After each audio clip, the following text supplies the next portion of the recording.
Okay, so first things first, why don't you just kind of let them know, who are you, what are you working on right now, and then where'd you go to school, just kind of a little bit of background origin story on.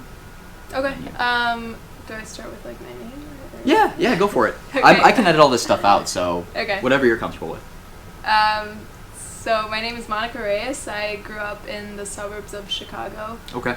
Before I went to DePaul for my undergrad, I started at CLC, a community college. Oh, okay. Suburbs. Yeah, because I had no idea what I wanted to do. Fantastic. So after my second year there, I decided I wanted to pursue accounting. So I moved to the city, started my journey at DePaul. After doing 2 years at, and you said it's CSL? CLC. CLC. Okay, got it. Yeah. Got it. I know a lot of people who went to College of DuPage and who Yep. went to Oakton, and I've heard Yep. that those are the big three. For Yeah, like if in you're the gonna, suburbs yeah, around here. exactly. Yeah, I had some friends. I think, DePaul's a really good transfer school, so there were a lot of people who went to those colleges, and then I met them at DePaul. So you weren't so like when you were going to school, you were like, Yeah. I thought I was going to be one of the few people who transferred in, but Yeah, I had no idea what to expect, but Yeah. there were a lot of transfer students. Nice. And so it worked out. But Did you, when you were deciding to go to community college, how were your parents feeling about that? Were they like excited? Were they happy that you were choosing something practical? Were they? Yeah, I think they tried to push it on me at first, and then realized that the more they try to push it on me, the less I'm going to want to do it. They try to push community college. Yeah. Okay, yeah. because it was like it's a way more practical way for you to go Right. if you don't know what you want to do. Right. I had no idea what I wanted Yeah. to do. But then, they let me do all like the college visits and like kind of got that experience, and I was like, yeah, I think it is practical for me to stay. Like maybe I'm not so ready to leave yet. Yeah. But in the end, I'm really, really glad I did it. Like, I don't think I was in the best mental state to be off on my own and just in a new place. And I had some of the really good professors there, so Yeah. that made it a lot easier for me, especially like my accounting professors at the community college.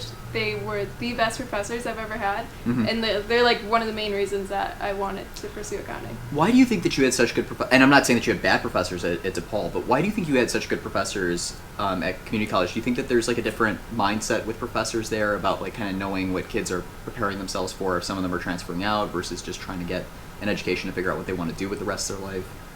Do you think there was like a particular reason why the professors were so good, or do you think you just kind of lucked out? I think I lucked out. I don't know. They had great experience. Because I had the same experience. Like Yeah. I went to Oakton and I Okay. took a couple of classes during winter break. I took a couple classes during the summer, and some of the best professors I had, because when I asked them, they said, look, like if I were to do this like from trying to make the most money, Yeah. doesn't make any sense. Like it's not practical for them, Yeah. but they do it because like they actually want to give back and put Yeah. people on the best course. That's why I was kind of like curious. I have a feeling you had very similar mentality with. Yeah, I think I would agree. One of my professors worked at Boeing for so many years, and he was so smart. I was like, okay, he actually knows what he's talking about, and he actually loves what he's doing. And one of my bio professors, she went to Northwestern or something like that, and you could just tell like she was like a geek for bio. Yeah, and so I know. like she was so smart, and even though I didn't like that class, she like I think they just love what they do. That it is funny that you can get a subject, and this is for like a lot of high school students, is that like you might go into a class and you don't necessarily like the subject, Yeah. but the teacher or the professor is so into their Yeah. stuff that you're just like, oh my god, I just love being around. And then they make like a topic that you would have otherwise hated actually kind of fun to just sit in and watch them. Right. Interested in it. Okay, so you went to community college for a couple of years. I meant a couple of years, right? Yeah, And 2 years. And when you decided to transfer, what made you pick DePaul over, say, some other schools that may have been like a UIC or U of I, and it might just be that you knew you wanted to go there, but what was the reasoning there? What was the path? I think number one, a lot of my credits transferred to DePaul. Okay. And they also had a really good business accounting program, so that was one of the main reasons. My sister had gone there. She did kind of a similar path, community college to DePaul, and she really liked it. We grew up in the suburbs, but we have some family down here, and so we've always like loved coming to the city, and so that was a huge factor. I was like, I don't think I want to go anywhere far, but Mm-hmm. this is like just far away from home that it's like it's nice. Like you feel like you're on your own. Yeah, and I feel like it's important too. Like you knew why you were choosing, and like to the point of like, because this is going to undergrads and people in high school who are thinking about what college they want to go to. You know, to your point, you kind of made the decision based on what makes sense for you. Yeah. Right, and for you, it made sense to go to a community college because you wanted to figure out what you wanted to do. Right. And you decided to go to DePaul because it allowed you to transfer credits, and it also allows you to stay next to family. And so, Yeah. I guess like the lesson there for a lot of kids is like figure out what you really want deep down, and then make your decision based off of that versus what other people may push you towards. Yeah. Regardless of whether or not you end up choosing what they push you towards, it might just end up that the reasons why you want to go there makes sense. Yeah. So, so transitioning a little bit. After you were when you transferred to DePaul, were you doing internships while you were going to school? When I first transferred, no, I had no intern experience. I have a feeling I know why, but why is that? I don't know if my community college didn't offer them, Okay. or maybe if Oh, I meant when you transferred to DePaul. That I imagine that first semester or two, you probably wanted to kind of get used to your classes and not kind of overwhelm yourself, right? yeah, and I think I got very overwhelmed because right when DePaul's school year starts is like heavy recruiting season for all internships and stuff Okay. like that. And so you kind of just get thrown into like these huge career fairs, and for people who had been at DePaul for a couple years, like they had been there at least once and like knew what to expect. But I walked into like these huge rooms with so many people, and it's like, holy crap! Like this is an overload. Really of, intense. Like, Yeah, I remember the first time I went to it, I had no idea what I was doing. Yeah. We in a previous interview we were talking about like they said if there was like one career fair tip that you could give, what is it? And I said, I said the career tip, but then I said this comes after basically running into walls for 3 or 4 career fairs Yeah. and figuring out, oh my gosh, like Yeah. what am I supposed to do here? I ended up telling them that the best thing you can do with a recruiter is just go up to them and say, hey, how was your trip down here, or how's your day going? Yeah. Because they're so used to you getting the resume or getting the resume from the student, and then that student just goes into like their script. yeah.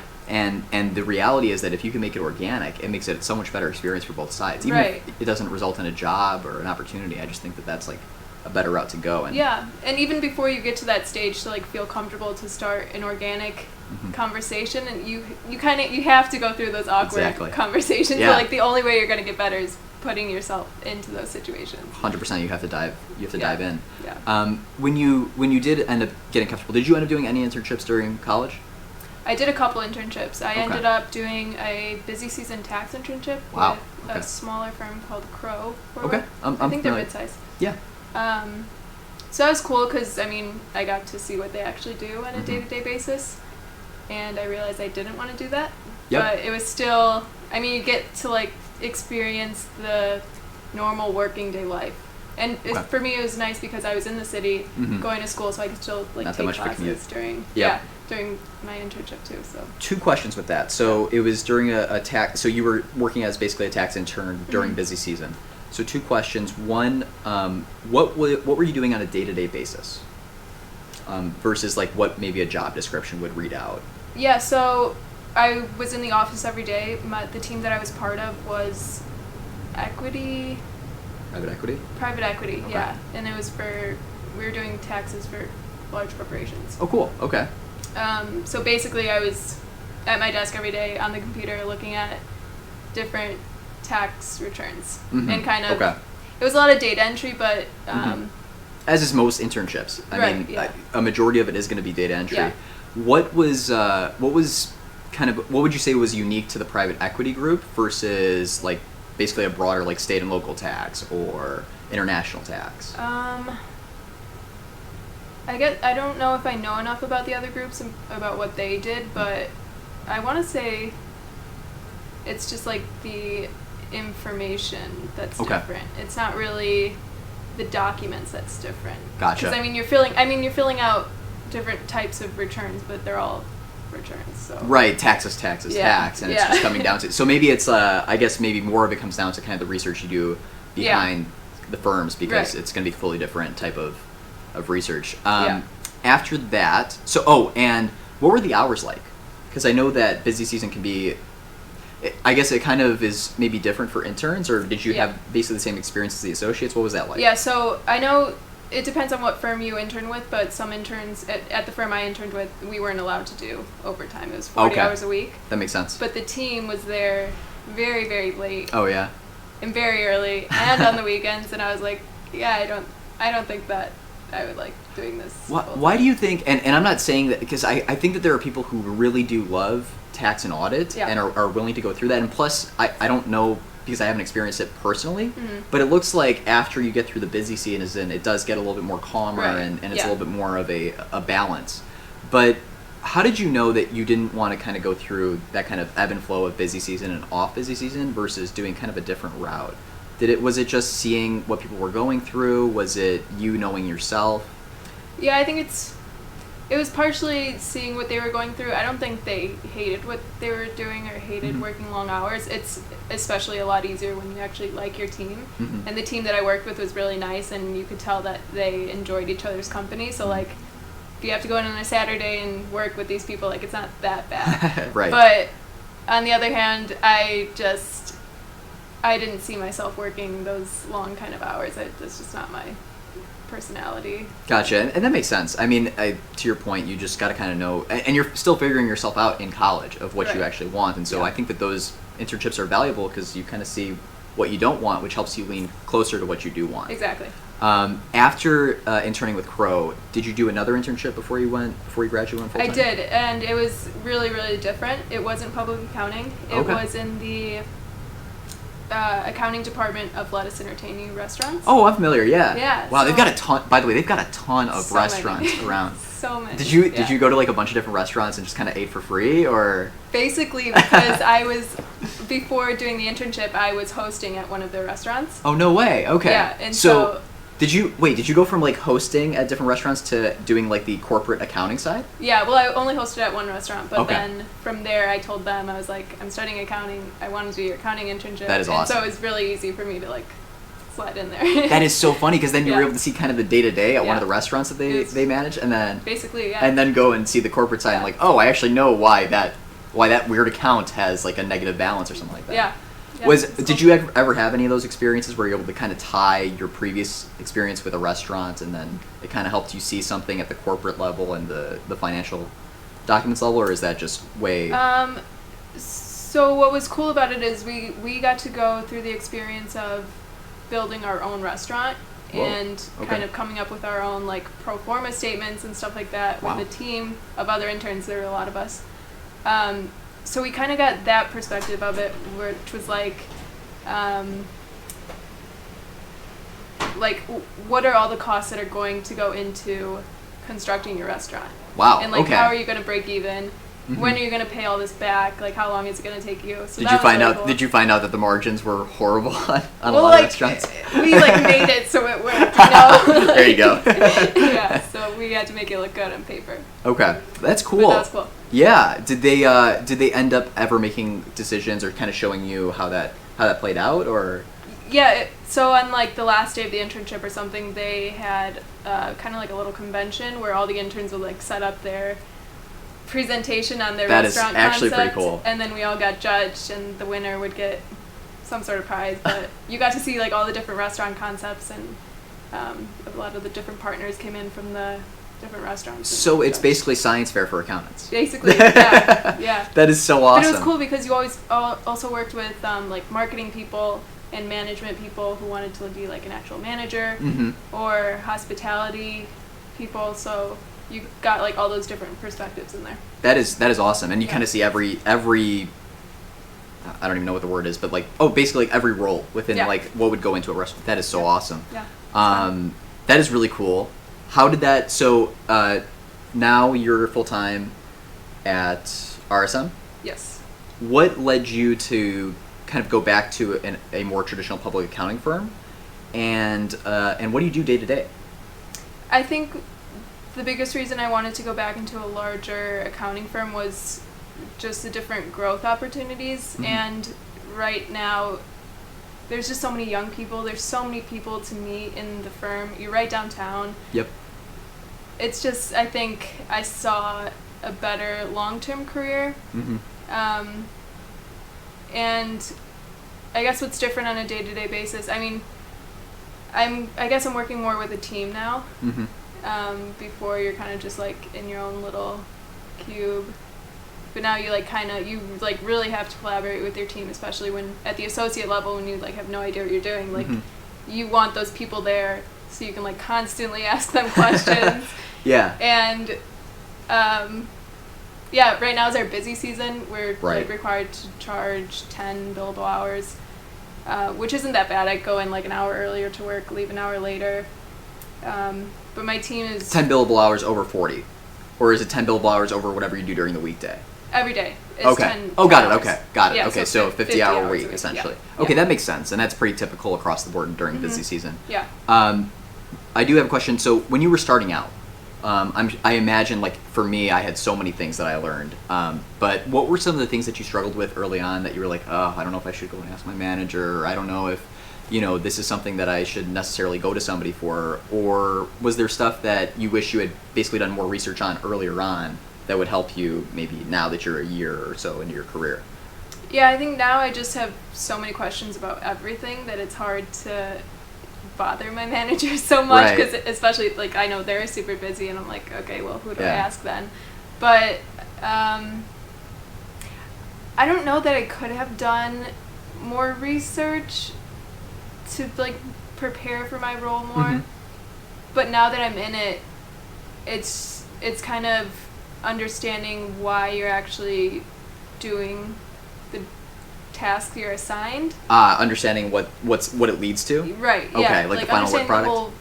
The big picture. Yeah, that helps a lot. And then, I mean, you just have to ask. Like, you really can't be scared to ask because everyone was in your position, and like you don't want to turn in something at the end and be like, well, you should have asked earlier, and we could have like figured this out earlier. So, what is the right way to ask?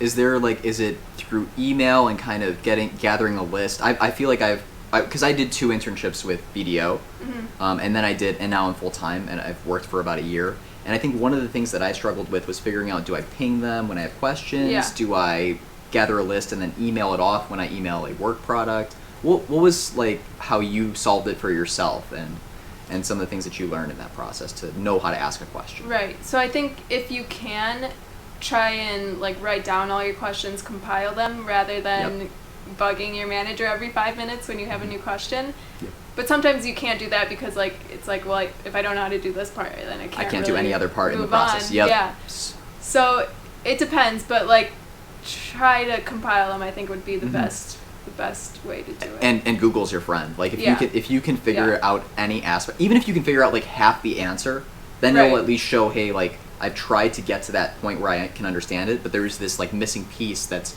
industry specific and kind of experience specific. They'll realize it as you're asking, and then they can come in versus you not putting in any effort, and then it's like, well, like I can't just go and kind of walk them through the entire process. They need to do something. So I totally understand you on that. Yeah. When I was looking at your LinkedIn profile, it said risk consultant. What does that entail? So RSM has kind of been going through some rebranding, I guess, because they were. I worked when they were McGladrey. So I remember when I was like a year and a half or 2 years removed from that, because I did a tax processing specialist. I don't know if you're familiar with it, but basically like a lot of it was like making copies and making of tax returns, and then understanding which copies go to which person and which role. But yeah, when I was working there, it was McGladrey, so I'm very curious, what the perspective is of somebody who's like going through kind of the restructuring as RSM. Yeah, so they were risk advisory, and then their new branding is risk consulting, and basically they kind of want you to know a little bit about all the different kinds of consulting, so we're all kind of one consultant. All around? Yeah. Yeah. Which like we would have someone to like suit whatever like business process you have. Yeah, and I imagine if you get if like one of the 3 divisions gets a project, they know that that 3rd division has people who can come in and at least help out, because they've all got a pretty broad knowledge. Right. Yeah. That makes a lot of sense. And I think that's really smart by the business. What do you do as far, like without getting into like client specific data, right? Or anything that's sensitive? What is something that you would actually do? Like if you got a project, what would be your role within that project? And then how are you setting up the manager to do their process of the role? Yeah, so at the associate level, we're doing the testing of different controls. So our team focuses on SOX compliance. Nice. So Okay. different businesses have different regulations they have to follow, and we have to kind of tie documents together and test whether they were actually performing these compliance regulations.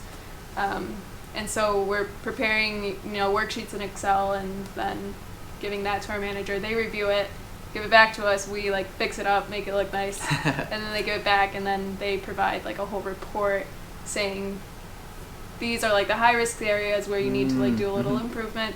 This is where you're doing well. This is what you should keep doing, and then that's how we add value. That makes a lot of sense. What do you do? What are you doing outside of work that you think is something that's really interesting, or something that you didn't expect to be working on, but now you think is something that's really cool and somebody else could try out as well, who's maybe thinking about what they want to do as an undergrad? Mostly outside of work right now. I'm studying for my CPA. That's right, and that's how I reached out to you. So just to give kind of context to the people who are watching, I reached out to Monica because I saw that you kind of made a very genuine post, and something that I think that a lot of people don't talk about in the CPA process.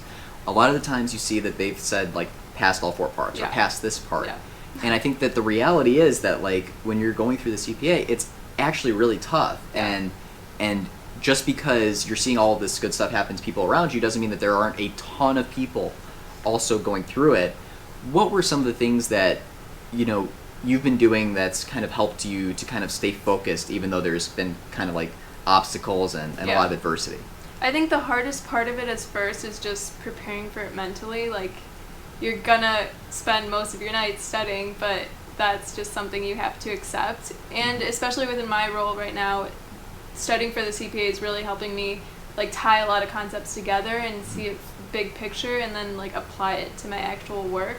Mm-hmm. So I failed far, but now going back, it's okay, now I understand what I really need to do. Yep. How much effort I really need to put in, because I don't think I was putting enough effort in the first time, but now it's and that's now okay it's too. more serious. And the amazing thing is it's okay, and it's even better because now you have such a better understanding of what, to your point, goes into it. Yeah. And I think that that's really valuable to people who might be kind of and not cutting corners in a bad way, but they've got work or they've got school, and they've got to kind of fit in as much time as possible or try to get as much as possible. Yeah.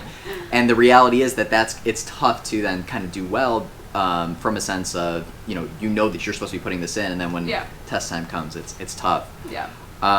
What are your when you so I'm thinking about how to frame this question.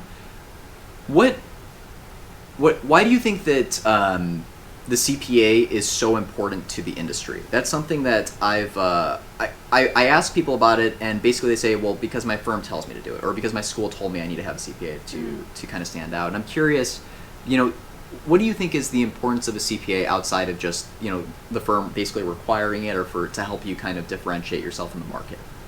I think it really solidifies your understanding of everything you've learned in school so far, because you learn stuff, you take the test, and then you kind of let it slide out of your mind. Happily, too, yeah, right? Exactly. Just forget about it. But now it's okay, this is what you're doing, this is what your work is. Mm-hmm. This is everything you should be comfortable with, knowing and understanding, even just the high level concept, but knowing how it all ties together helps a lot, especially when I'm in my role specifically, it's we need to test how this business process was actually completed. Mm-hmm. And so it's well, if you understand why we're actually doing it, then I can add value and be well, this is a better way we could test it to actually make sure that they're doing it right.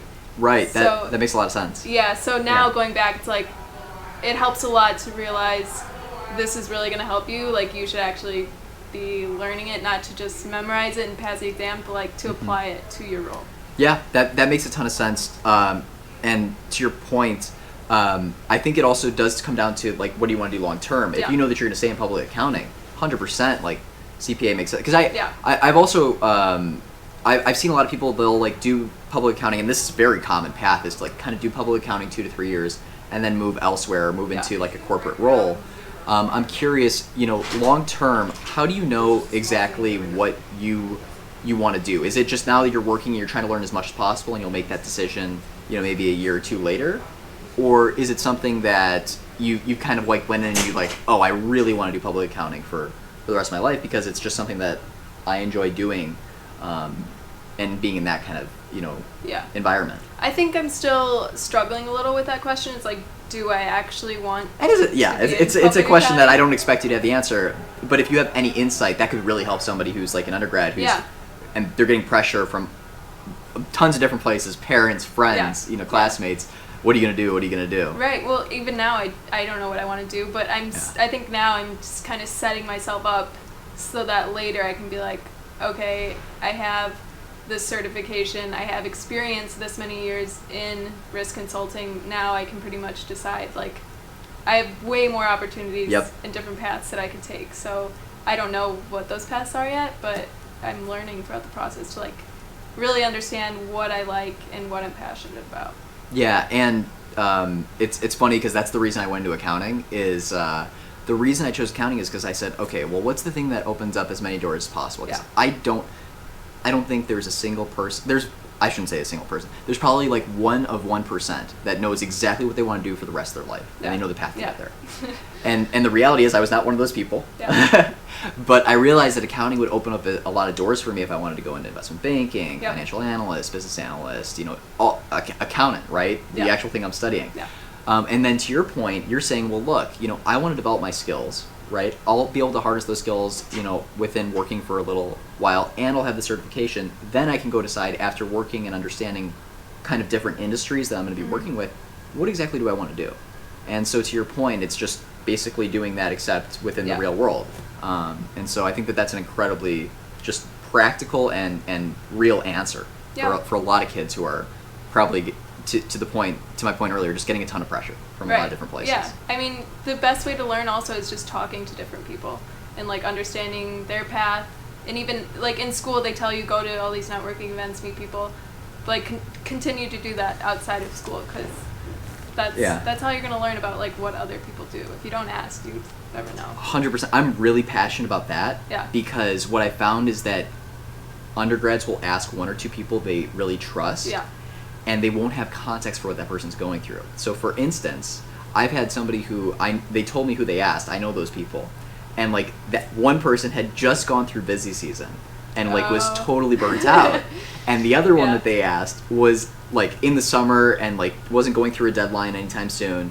And so it was funny to hear it because they were basically saying, I'm getting completely different answers on what this industry's like. And I'm like, of course, because you've only asked 2 people. Yeah. And you have to bear in mind what their context is. Right. Because somebody can be going through something completely different in the same exact role with the same exact experience as somebody else. Yeah. And so if you're not, to your point, asking a ton of people, it's really, you're not going to get much value. So great point you brought up.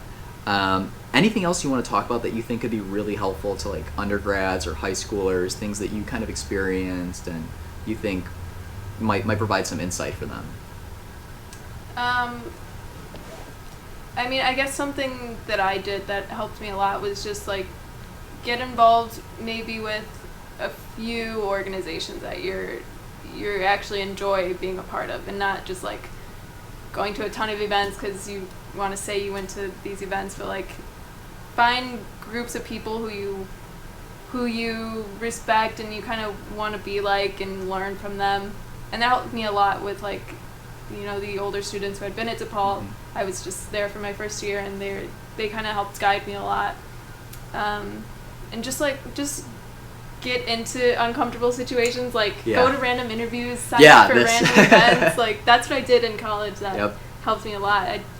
I did some interview with like the president of AICPA or something like that. Yeah. And he was asking just like random students like what was that. Todd Shapiro? Yeah. Okay, that was okay. Shapiro. Yeah, I remember he came to speak for U of I, and I was trying to put it together. I forgot if he was the CFO or the president, but yeah. Yeah, I think. Yeah, he's an interesting. He was a fun guy to kind of listen to. But to your point, I imagine that was a pretty cool experience. It was. Yeah. You have to. Yeah, just go to events like you never really would expect to go to, and just like learn from as many different people as you can. Yeah. Well, thank you for sharing that. I don't really have anything else, but I appreciate you taking the time.